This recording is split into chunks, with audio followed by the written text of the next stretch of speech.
આપ જોઈ રહ્યા છો NN ન્યૂઝ. હું છું એન્કર અર્પિતા પટેલ. હવે જોઈએ અગત્યના સમાચાર.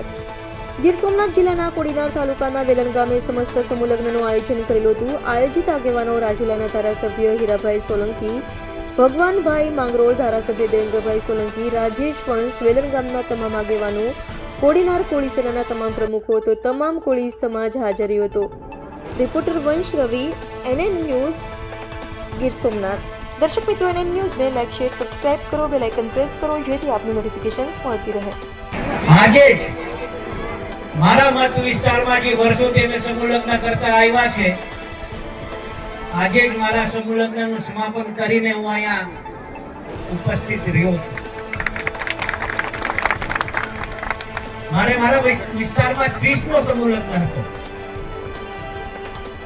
1998 માં પ્રથમ જ્યારે સમૂહ લગ્નનું આયોજન કર્યું ત્યારે લોકોને ખબર નહોતી સમૂહ લગ્ન કેવી રીતે થાય, સમૂહ લગ્નમાં શું કરવું પડે.